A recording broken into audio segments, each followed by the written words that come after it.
So when we are talking about empowering women and how the technology is empowering women in Egypt, actually, as of now, Egypt has made a lot of initiatives for empowering women.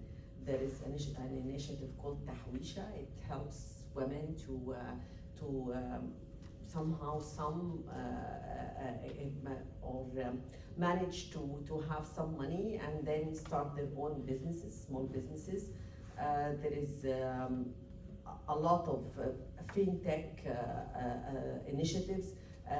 Even there is a very good training program. It's called Qodwa Tech. It helps women to be leaders, to be entrepreneurs, and things like that.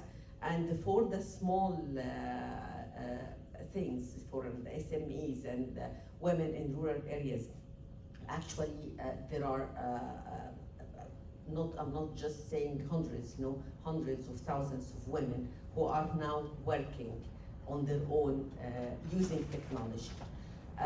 We don't have the whole number as the landscape. Of course, the online business in Egypt is more into informal business. It's not all recorded, but I can share some of the numbers because,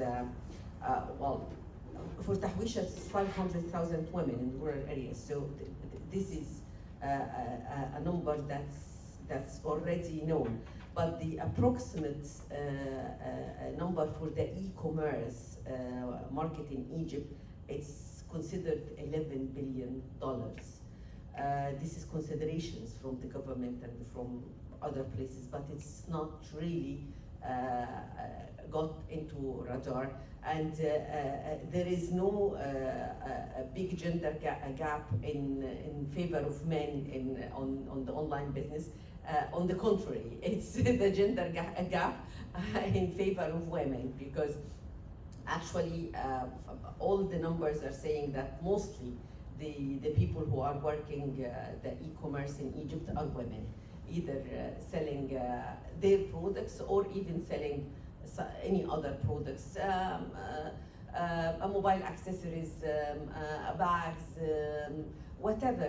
Actually, I find every day a new Instagram or Facebook page selling very nice products with good value, and actually they are very good in customer service, and they try to support the people and enhance their image, and what they are doing is amazing, and it's actually considerable, very successful. Again, when we get those people into radar and this informal business come to be formal business, which is another story, of course, because the government wanted to be formal, but the people has no trust in the government. So even if they tell them that, well, you will not pay taxes,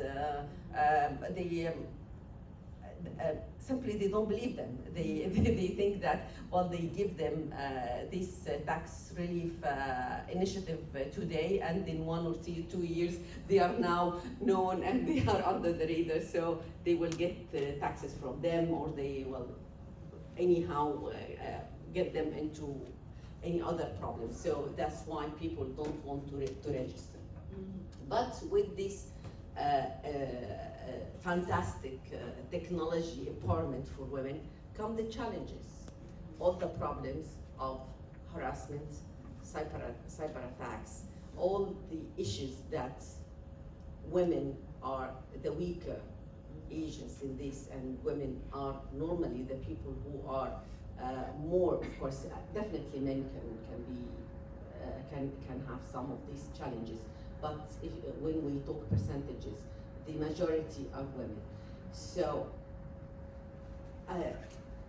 we don't know exactly what to do, because it's really very good, and it's empowering women in a very good way, and actually for all the issues that she's mostly responsible for the house. She's mostly responsible for the children, and actually the statistics show that 30% of the women in Egypt are financed for the families in Egypt are financed by women. So you have 30% of the households are totally financed by women. So they are spending the money in the family, and still they are responsible for the house and for the children. So the technology is a very good enabler because they can do a lot of things without going out, without being exposed to problems in the street, and without spending the money in transportation and in all these things. So it's very good, but again, they have not just the technological challenges, but of course they are not organized, and they lack the way to promote their products. They do it on their own. I've been trying with the government. Actually, I'm in an opposition seat. I'm the vice president of the Egyptian Social Democratic Party, so I always talk the other narrative. And I see that with all this, I started by the good initiatives the government is doing, but still there is a lot to be done. It's not just you should enable them, no, but you have to complete the cycle. So you have to help them to sell their products. And it's very simple that the government can do something like a portal. You know, if you told them that you will help them in selling and exporting and things like that, you will get them to register. Right. But not, I'm giving you tax relief, so come and register. Yeah. And it's very simple, so it will be a win-win. Yeah. But they don't listen. And it's very, I don't know why. You will get them into Radar and you will get them registered, and at the same time you will really help them. And they have wonderful products, but it's not known for a lot of people. And definitely the logistics and the marketing and the exporting process and all these things are not easy for women. And when I see that there are a lot of NGOs trying to educate those women to do this, I always tell them, you can't educate everyone to be everything. They can't educate. You cannot educate them to do the finances, to do the cost analysis, and then to do the good procurement and the logistics, and then have the products to be exported and get their money back. No one can do this. It has to be done through collective efforts, and all these things can be done in cooperation. So not every single woman who is doing small business on her own to be able to fund herself and her family will be able to do all the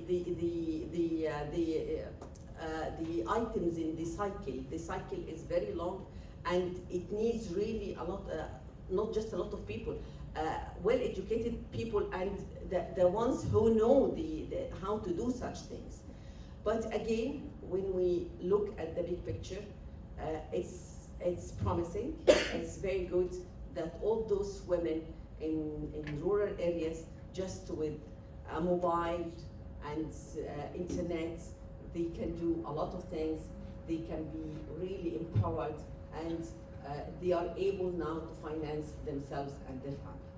Thank you. I hope that I didn't take a long time.